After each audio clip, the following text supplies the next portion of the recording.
ভাবা যায় এটাকে বলা হয় সময়। গেল এক সপ্তাহ আগেও সারা পৃথিবীতে দাপট দেখিয়ে কলিজা ফুলিয়ে মিত্র শক্তি বলেন, পক্ষের শক্তি বলেন, বিপক্ষের শক্তি বলেন, প্রতিটা দেশে ঘুরতে পারতো যে মানুষটা রাষ্ট্রীয় সম্মান এবং প্রটোকল নিয়ে আজকের দিনে এসে তার পরিণতি দেখেন। মাওলা চাইলে আসলে সবই সম্ভব, কারণ মান সম্মান ক্ষমতা এগুলো আল্লাহর তরফ থেকে আসে, আবার আল্লাহ যখন উঠিয়ে নিয়ে যান দুনিয়ার কোনো শক্তি থাকে টিকিয়ে রাখতে পারে না। শেখ হাসিনা আরেকটা ফোন কল ছেড়েছেন, সেই ফোন কলটায় কিছু কথা বলেছেন আমাদের প্রথম শহীদ এবং সবচেয়ে আলোচিত শহীদ আবু সাইদের মৃত্যুকে নিয়ে। বলেছেন এটা মর্মান্তিক, মারাত্মক, বিভৎস। আরে সমগ্র বাংলাদেশে আওয়ামী লীগ গুলোকে তাড়াতে হলে এই বিপ্লবী সরকার তাকে অবশ্যই আওয়ামী বিরোধী সমগ্র মানুষগুলোকে চাকরিতে, বাকরিতে, অফিসে, আদালতে, এম্বাসিতে পুনর্বাসন না করা পর্যন্ত বাংলাদেশে কোনো বিপ্লবী সরকার থাকতে পারবে না। এই বটতলার 2 টাকার উকিল জেরাই খান পান্না সে আসছে এখন লেকচার দেয় জাতিকে, নতুন প্রজন্মকে। এই শয়তান, এই বিদেশি এজেন্টরা সারা জীবন, আজকে 51 বছর তার বয়স দেখেন, পুরো পরিবর্তনে তার কি ভূমিকা এই দেশের? কোনো ভূমিকা নেই। দেশটাকে রসাতলে ফ্যাসিজমের তুলে দেওয়া এই বুড়ো খাটাসরা, আমি এটা ফিরাকিদার ভাষা বলছি, বুড়ো খাটাসরা এরাই কিন্তু আজকের এই দেশটাকে, আমাদের 51 বছরে আমাদের দেশটাকে জিম্মি করে রেখেছে। এরকম প্রেক্ষাপটে হাটে হাড়ি ভেঙে দিয়ে হুঙ্কার দিলেন জাক টেলিযোগাযোগ ও তথ্য প্রযুক্তি উপদেষ্টা মোহাম্মদ নাহিদ ইসলাম। আমি কিসের নির্বাচন করছেন? নির্বাচন হবে না, হইতে দিব না। প্রয়োজন হলে পরে আবার অভ্যুত্থান হবে, আবার বিপ্লব হবে, লক্ষ মানুষ মরবে, লক্ষ মানুষ জীবন দিবে এই দেশকে ডিক্টেটর মুক্ত করার জন্য। এই দুইটা ডাইনাস্টি, দুইটাই ডিক্টেটর। তাহলে যারা শুধুমাত্র আজকে নির্বাচন চাচ্ছে, হ্যাঁ, তাহলে তাদেরকে আমার প্রশ্ন যে আপনার এই বাচ্চাগুলো জীবন দিল কি জন্য? নির্বাচনের জন্য? আপনি রোডম্যাপ চাচ্ছেন, বাচ্চাগুলো কি জীবন দিয়েছে রোডম্যাপের জন্য? নির্বাচনে ভোট। আসসালামু আলাইকুম দর্শক, আজকে এই ভিডিওতে আপনাকে স্বাগতম। প্রিয় দর্শক, বর্তমানে বাংলাদেশের অবস্থা এবং রাজনৈতিক শৃঙ্খলা কি, তারই আলোকে আপনাদের সামনে বেশ কিছু গুরুত্বপূর্ণ ভিডিও নিয়ে হাজির হয়েছি। সেই ভিডিওগুলো দেখলে আপনারা রীতিমতো অবাক হয়ে যাবেন। প্রিয় দর্শক, তাই আমি আর দেরি না করে চলে যাব মূল ভিডিওতে যাওয়ার আগে যারা আমার চ্যানেলটি সাবস্ক্রাইব করে তাদেরকে অসংখ্য ধন্যবাদ। আর যারা এখন আমার চ্যানেলটি সাবস্ক্রাইব করে তারা সাবস্ক্রাইব করে ফেলুন এরকম ধরনের সকল আপডেট সবার আগে পেতে। দেখে আসি আমি কিসের নির্বাচন করছেন? নির্বাচন হবে না, হইতে দিব না। প্রয়োজন হলে পরে আবার অভ্যুত্থান হবে, আবার বিপ্লব হবে, লক্ষ মানুষ মরবে, লক্ষ মানুষ জীবন দিবে এই দেশকে ডিক্টেটর মুক্ত করার জন্য। এই দুইটা ডাইনাস্টি, দুইটাই ডিক্টেটর। আপনি কি জানেন তাদের হিস্ট্রি? তারা কি করছে কত সো মেনি ইয়ার্স? তারা কি জীবন দিছে আর কি ডিক্টেটর বাসানোর জন্য? এগুলো বন্ধ করেন। আমি বলছি আপনি এটা টিনুস যে আপনাকে বন্ধ করতে হবে নির্বাচন করতে পারবেন না unless the country is ready for it. যখন ডেমোক্রেটিক ফোর্স, পরিবারতন্ত্র মুক্ত, ফ্যাসিবাদ মুক্ত, ফ্যাসিস্ট মুক্ত, ডাইনাস্টি মুক্ত দল তৈরি হবে, যখন নতুন নতুন দল আসবে, নতুন নতুন প্রাণের জ্বর আসবে, নতুন নতুন ভলিউম আসবে, নতুন নতুন ম্যাচ আসবে, তখন নির্বাচন হবে। লাগুক 5 বছর, 10 বছর, 100 বছর, 200 বছর, আপনি কেন নির্বাচনের কথা বলছেন? নামই তো উচ্চারের কথা না। আর 24 ঘন্টায় বলবেন শহীদদের কথা, আপনি কথার কথা বলবেন বিপ্লবের কথা, আপনি সারাদিন বলবেন বিপ্লবের কথা।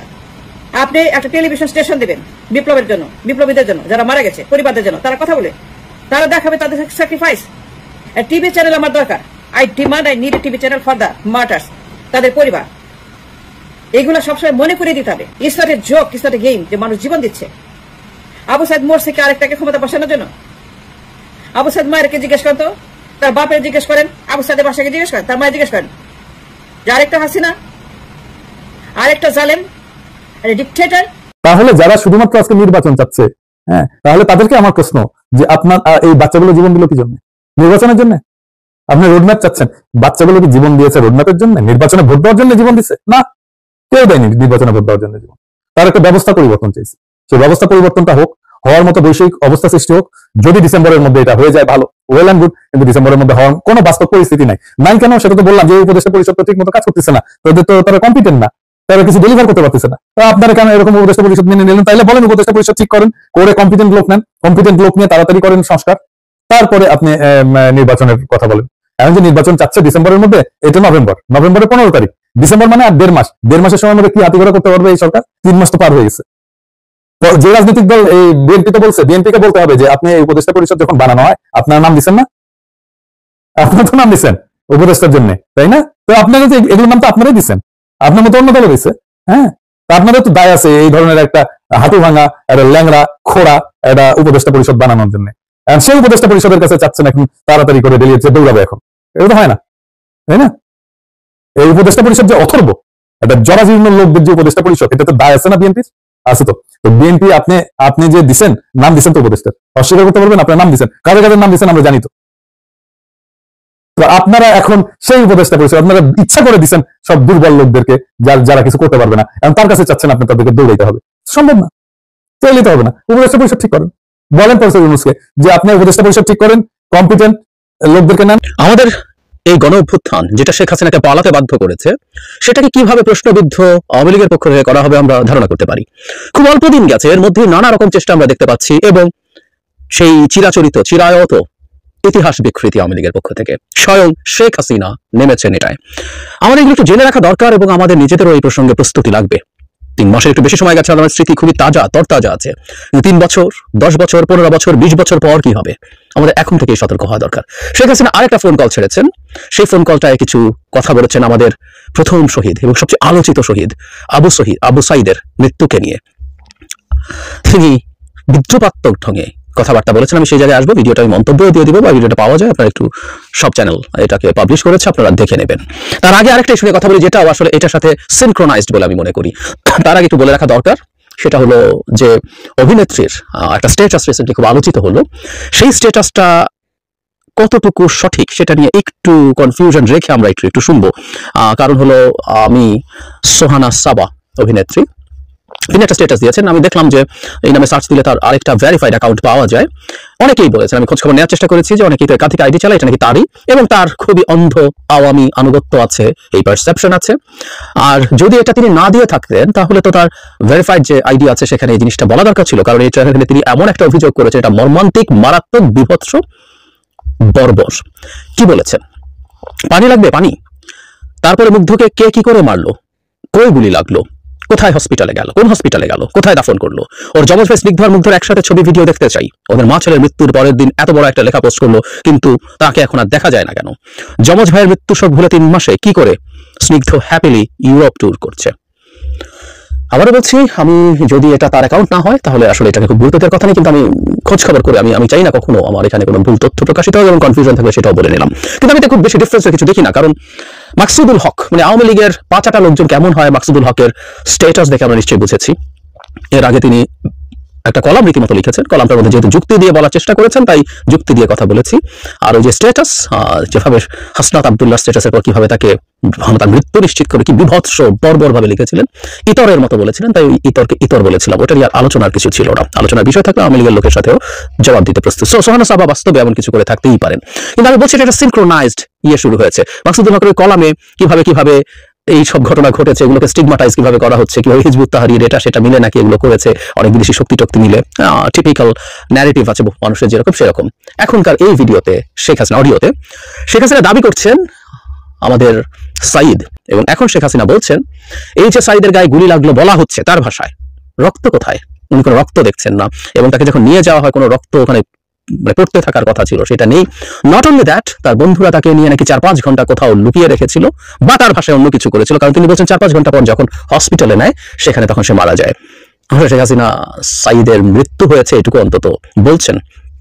এর সাথে তিনি বলছেন সেই পুরনো, আমাদের মনে আছে নিশ্চয়ই, এটা যে মামলা হয়েছিল সেখানে দুই পক্ষের তাদের নিজেদের মধ্যে নাকি মারামারি, ঢিলের মধ্যে পড়ে ঢিলের আঘাতে মারা গেছে, সেটাও বলছেন উনি নাকি একটা ভিডিওতে দেখেছেন। এরকম পুলিশের সাথে মারার সময় তার মাথায় এসে একটা ঢিল পড়ে, সেটাতে সে পড়ে যায়, এবং সেটার জন্য তারা একটা বিচার বিভাগীয় তদন্ত কমিটি তৈরি করেছে ইত্যাদি ইত্যাদি। তাহলে যে কথাটা বলছিলাম, এই আলাপগুলো এখনই শুরু হয়ে গেছে, এই আলাপগুলো এখনো চলছে। সাইদকে কি বুলেট দিয়ে গুলি করা হয়েছিল, সেই বুলেটে রক্ত পড়ে কিনা ইনস্ট্যান্টলি, সেটা শেখ হাসিনা না জানার কোনো কারণে, কিন্তু তিনি এগুলো শয়তানি করছেন, একদম শয়তানি করছেন, এবং কেন কোন উদ্দেশ্যে করছেন আমরা বলতে পারি। এগুলো ক্লু ধরিয়ে দিচ্ছেন তার লোকজনকে, তারা মাঠে কোন কথা বলে শোরগোল করবে, এবং তাদের আদার পিপল যারা আছেন তারা কোন কথাগুলো ক্রমাগত বলে যেতে হবে, সেই সিগন্যাল তিনি তার জায়গা থেকে দিচ্ছেন। আমরা নিশ্চিতভাবে জানি আওয়ামী লীগ এভাবেই তার ইতিহাস বিকৃত করে। 52 সালের ভাষা আন্দোলনের সময় 21শে ফেব্রুয়ারির সময়, তার আগে থেকেই শেখ মুজিবুর রহমান জেলে ছিল, তখন সেটাও নাকি তার নেতৃত্বে হয়েছে। তিনি জেলের টয়লেটের ভেন্টিলেটর দিয়ে চিরকুট লিখে নাকি ইনস্ট্রাকশন দিতেন। কপাল ভালো, যতদিন উনি বেঁচে ছিলেন এবং মোটামুটি সক্ষম বয়সে ছিলেন, পারলে পলাশির যুদ্ধ সবকিছুতে তার রোল এনশিওর করে, সিপাহী বিদ্রোহ জন্মাননি বলে সেটা করতে পারেননি, কিন্তু এভাবেই তার ইতিহাস বিকৃত করেছে। শেখ মুজিবুর রহমান স্বাধীনতা চায়নি, অনেকভাবে প্রমাণ করা যায়। তিনি অখণ্ড পাকিস্তানের প্রধানমন্ত্রী হতে চেয়েছেন এবং আমি বহুবার বলেছি এটা সমস্যার কিছু নাই, একজন বুর্জোয়া ডেমোক্রেটিক পলিটিশিয়ানের তাই চাওয়ার কথা। কিন্তু না, তিনি 7 মার্চে নাকি স্বাধীনতার ঘোষণা দিয়ে দিয়েছেন এবং যে তাজউদ্দিন আহমেদকে তিনি রেকর্ড করে দিতে চাননি স্বাধীনতার ঘোষণা, তাজউদ্দিন আহমেদের বড় কন্যা শারমিন আহমেদ তার বই নেতা ও পিতাকে চমৎকারভাবে সেটা বয়ান করেছেন। শেখ মুজিবুর রহমান নাকি পালিয়ে যাওয়ার সময় চিটাগাং ওয়্যারলেসে একটা ঘোষণা দিয়ে গেছেন। আমার কাছে এটাকেও একই রকম ম্যানুফ্যাকচার্ড ইতিহাস বলে মনে হয়, ম্যানুফ্যাকচার্ড ইতিহাস। একইভাবে বহু বহু ইতিহাস ম্যানুফ্যাকচারিং তারা করেছে স্বাধীনতার পরে।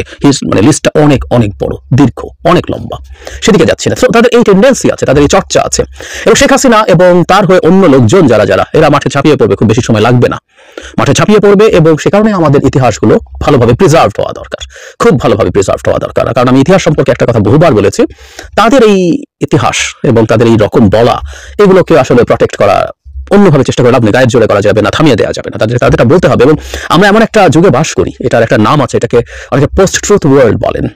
এই কারণে পোস্ট ট্রুথ ওয়ার্ল্ড বলেন যখন আসলে আমরা আমাদের সত্যটা, বাস্তবে যেটা ঘটেছে সেই সত্যটা দিনে দিনে অনেক বেশি সাবজেক্টিভ হয়ে উঠছে। প্রত্যেকে তার মতো করে কমফোর্টেবল যে ট্রুথ, সেই ট্রুথটা পেতে চাইছে।